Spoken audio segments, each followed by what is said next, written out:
Good afternoon. This is Christi with the Mind Your Money podcast out of Baird. I'm here today. We're on episode 4. Time is flying by. I can't believe we're at episode 4 already. But last podcast, we talked a lot about market volatility and diversification in the portfolio. So today is going to be a really good next step in that conversation. We're going to be talking more about rebalancing that and the retirement income planning needed. As we call it in the business, the buckets of income that are needed once you get into that retirement stage of your life. So again, I have my partner and good friend, Jerry Jarzabek, here with me today. Hi, Jerry. Hello, Christy. Hello, everybody. Thanks again for joining us. It's been a lot of fun. So many of you have commented to us and reached out and told us how much you're enjoying these podcasts, which makes us feel great. We're really, I think, doing adding a good service. So thank you very much for coming back for episode 4. And Christy said it. So today we're talking about retirement income planning. And it's interesting. Where would you rank this in terms of a topic? How important is this topic for our clients? I think it's very important, but I think many clients don't think about it early enough in the stage of their financial planning because we're just focused on, you think at our age, we're in our 50s, we're focused on growing our portfolio, but the way we grow it and how those investments are set up is so important for that retirement stage, which is what we're going to talk a little bit more today about.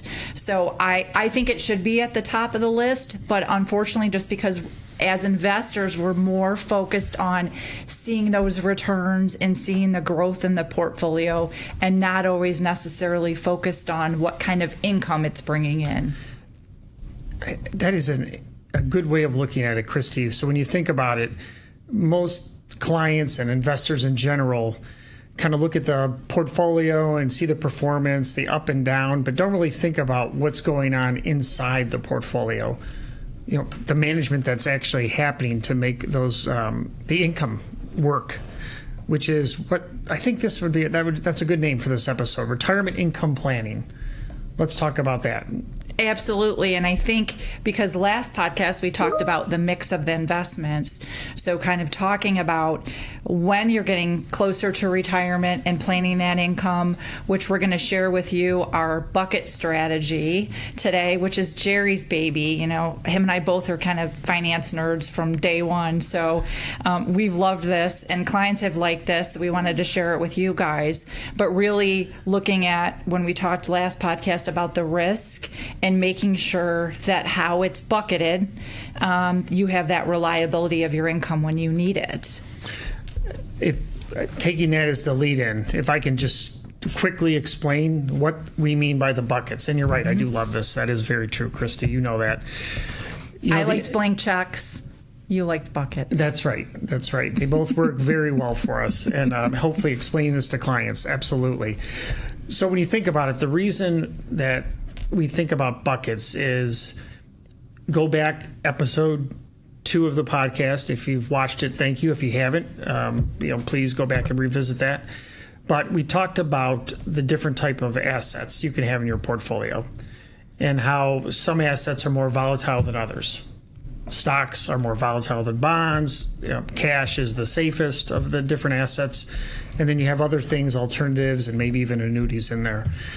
So the idea is we imagine, and actually we have a nice chart that shows this, but we imagine that each one of those categories or type of assets is in a bucket. And the reason, and you're right, the reason we chose the idea of buckets is because your cash is probably your most conservative bucket. And that's actually where your income is going to come from. So if you're in retirement and you're drawing income, cash is where the cash bucket is where your income is going to come from. But we can also use that for rebalancing. Absolutely. And I like the buckets. And when you brought this to my attention and to clients' attention, because you think of when one bucket starts to overflow, just think about being at the beach, it's summertime, and our kids are playing in the sand and filling their water buckets up. When one overflows, so for instance, we're in a really good stock market right now. So those stocks are overflowing. We're getting a lot of gains. We're earning a lot on those. So that bucket's overflowing. So that's an avenue that kind of pours over into those other categories to help rebalance things.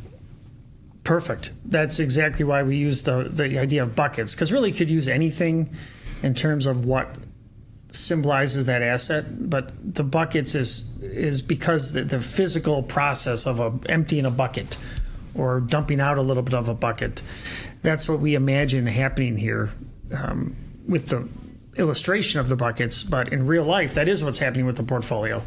So if your stocks are outperforming, we're actually taking a little bit of money out of the stock bucket and we're dumping that into the bond bucket or into the cash bucket, which is rebalancing, which was another good episode I think we had. Absolutely. And we're redirecting, like you're talking about the rebalance. So you're really redirecting gains that we've made in one category. And I think we'll go over each of those for you guys today too, to make sure it's going into other areas that will give you more future growth too. Yeah, because that's the other point is we talked about a good stock market, and when that bucket is overflowing or is doing really well, taking some of the gains out of that bucket into the other categories. But it does also go the other way. And this is where I think you were so right on the money with talking about younger investors is one of the reasons we like balanced accounts for almost anybody is because when the stock market goes down, all of a sudden that stock bucket is getting more empty. There's less of the asset in that bucket. So you can actually take some of the assets out of the cash or the bonds bucket and actually use that to buy stocks. So you're actually going the other way in that circumstance. Absolutely, because you're trying to redirect things within those portfolio categories to make sure that we talked last podcast also about, we were talking about like the hot new stock. Well, buying it at that time or buying stocks at that time isn't always the best time. So that's what our job is with working with clients is to make sure that, like you said, when that market's doing well or not doing well, that we're buying at the most opportune time. That's absolutely right. And if you think about this, here's I think a good summary of why this is so important, especially if you're in retirement, but also to be something to be thinking about before you're retired. Long-term stocks historically do the best. That's sort of a long-term fact of the stock markets. However, they also have very severe drawdowns along the way. So it doesn't happen often. In fact, it's unlikely, but every once in a while you'll have a big drawdown in the stock market. And you could go down, and I hate saying this, but it's true, anywhere between 30 and 50%. And Jerry, doesn't usually, just historically, both of us have been in the business almost 30 years. You see pullbacks, not necessarily a huge drop like that. 08 is a time when we went through that, which we as advisors will never forget that time. I'm sure clients that were retiring at that time, why this is so important is clients that retired at that time, it could have, if they were not in the right buckets or diversification, could have really affected their retirement. That's something I think about right away when you think about the pullback. But it naturally happens in a stock market to give us those opportunities to buy. Every 5 to 7 years we get a pullback? I think you're absolutely correct in the way you're saying that is those big drops happen less frequently. Mm-hmm. They're very scary when they're happening, and they do happen. But a normal correction in the market, that 5, the 10, the 15%, those do happen pretty frequently. We've already seen one this year. We saw one last year. Those type of things are regularly happening in the stock market. Now, the reason this diversification and having these different buckets is so important is if you think about this, if you're retired, you have to be taking income out of your portfolio. It's what you're living on. So we know there's a certain amount of money that you need from that portfolio every month. And if you have all of your money in the stock bucket, and the market goes through one of those corrections like we're talking about, or one of those big drops that we have every once in a while, you're forced to liquidate stocks. At the worst time in the market to Absolutely. liquidate. Yeah. So the idea there is if you have money in a safer, less volatile investment in the cash and the bond bucket, it can help you avoid the forced liquidation of stocks at the absolute wrong time. And I think that's what has helped us so much over the years. Absolutely. And I think in the last, and I'll bring up another bucket that, clients don't have as much in that portion, the alternative bucket or the annuity bucket. And I know over the years, you've been an annuity expert. Over the years, it's sometimes gotten a bad rap, but it really, for income, can be a resource for people that do worry about that market pullback in retirement. So it is one of the buckets that we talk about with clients if they want to have more of a guaranteed income. That's right. So when I first was using this bucket strategy, and you're right, this goes back many years ago, trying to help clients through periods like 2008, when we saw such a big drop in the market. We had clients that were retired, and here was the stock market going down 50%. So you're trying to figure out, okay, how do you navigate this? How do you help people succeed? And the idea there was, okay, you have stocks, but then you also have your bonds and your cash, and you have those buckets. But as time went on, we thought we can do even better for our clients. So we started using additional buckets, and annuities was an important part of that. There's a lot of different features to annuities, and just saying annuities doesn't really tell you exactly the type of annuity you're using. But the idea is that can add an additional piece of the portfolio. So there's another bucket you can use in this process to draw income from. And then even more recently than that, we started using the alternatives. And I think that's important as another bucket that can add value in a portfolio. And I know you've done a lot of work on alternatives. Right. And I think the alternatives came into play also for us. At Baird, we have the opportunity to work with a lot of partners. And because of how we operate as a firm, we have a lot of review and scrutiny behind the scenes that helped us even be more comfortable with adding them to the portfolio. And I think it's important to know that when our bonds, those used to be, as we call the powder, we won't use jargon, but called kind of the powder in the portfolio, that when the stock market isn't doing as well, that would give us a nice piece of income, a nice source of income.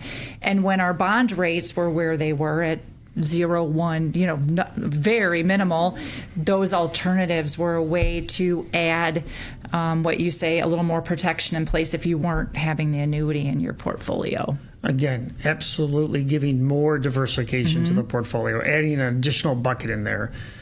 So when you think about how dynamic this whole process is, and then when you go back to the rebalancing that we've been discussing in multiple episodes, and then especially today, funds can be moving from really any of these buckets to any other bucket.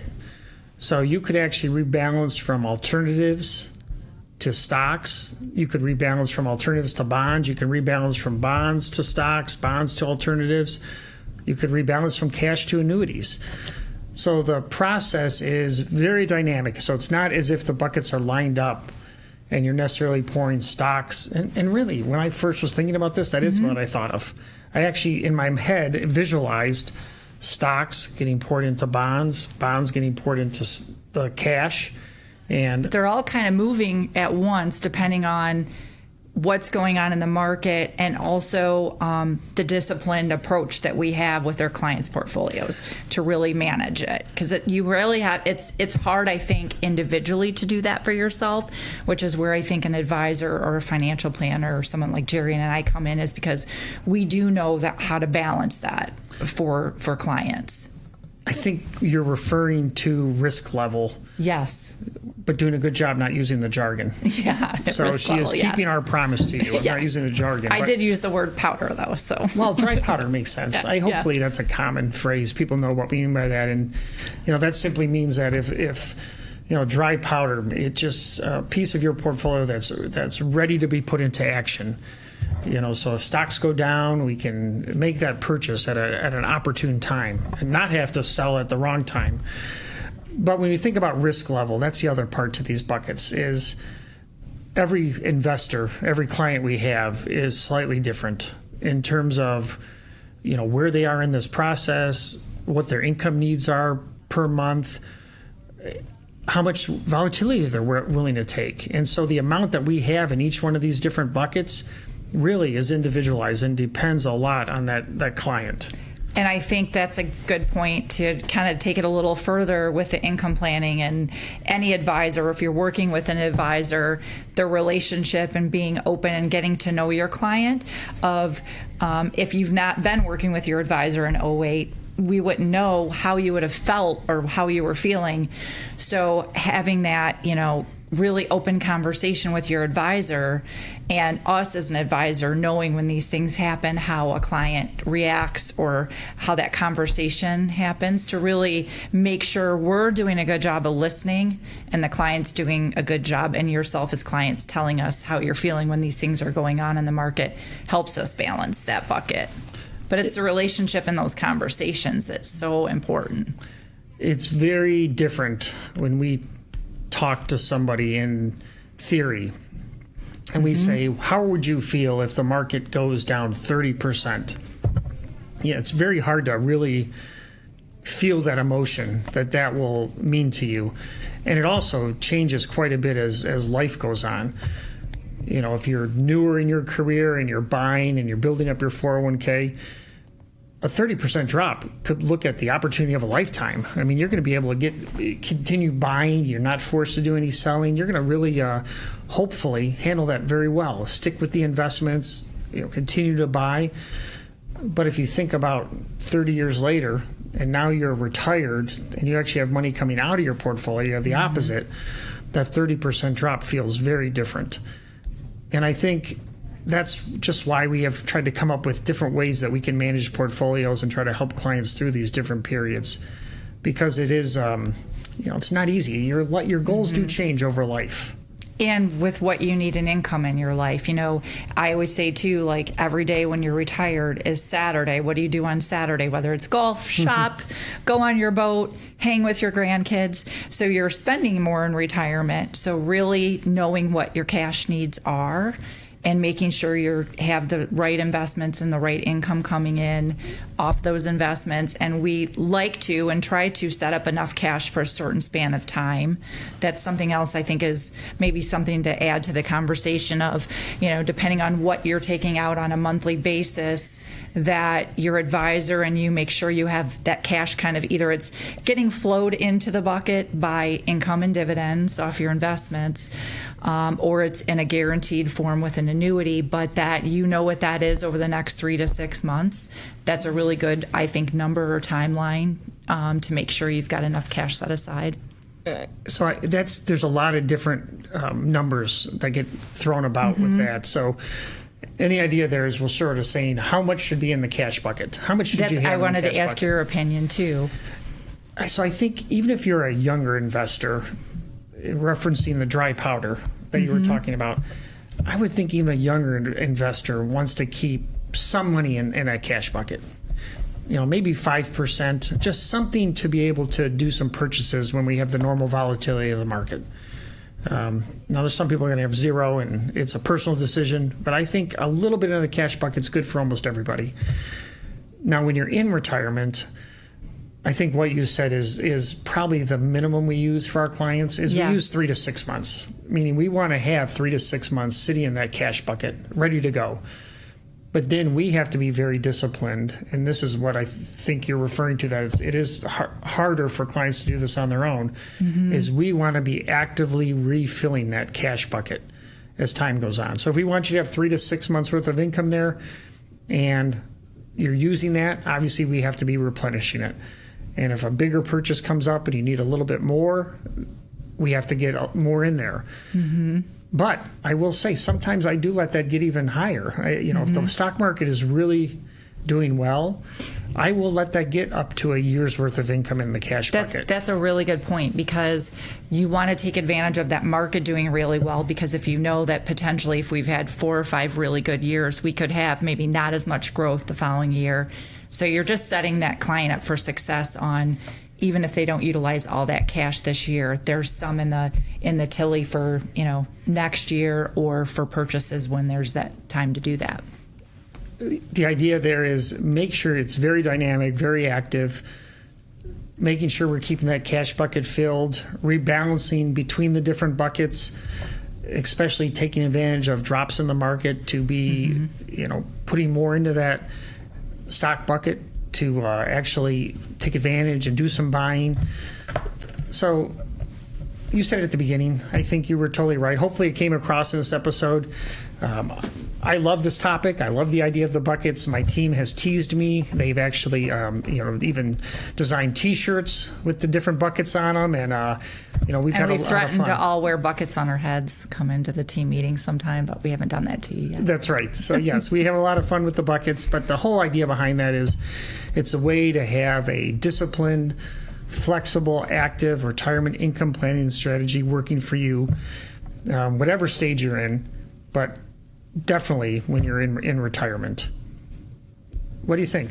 I think it's great. And like I said, I think also keeping it simple with the bucket conversation instead of getting extremely complicated on things, which behind the scenes, like the wizards behind the scenes, like this podcast with Katie, moving all the lights and the cameras and everything, it's just really transparent and straightforward for clients to understand, which is really important when you're in that stage in your life. That's right. So, yeah, you mentioned it. Thank you to our producer, Katie. Another great job getting this all set up, making our lives easier. We just get to show up and do some talking. And thank you for joining us today.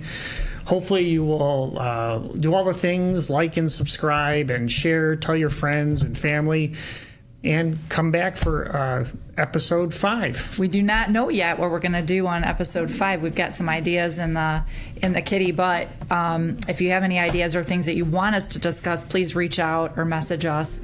We'd love to have ideas from you as we build our relationship with you through the podcast. Thank you, and see you next time on Mind Your Money with Jerry and Christy. Thank you. Thanks.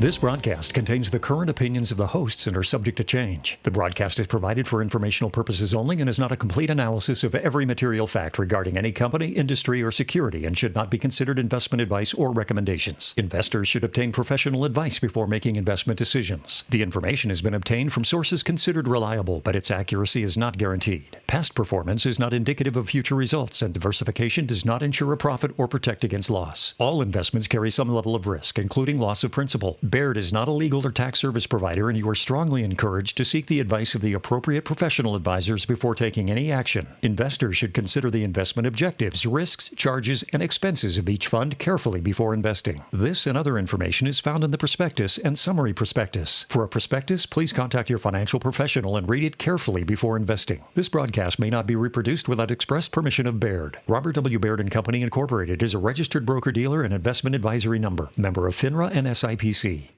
Annuities carry unique risks, including market risk, investment risk, and claims paying abilities of the insurer. There may also be instances where a contract will pay out less than the premiums paid or expire within the lifetime of the insured. There may be penalties for early withdrawal, and they are not insured by the FDIC because they are insurance, not an investment.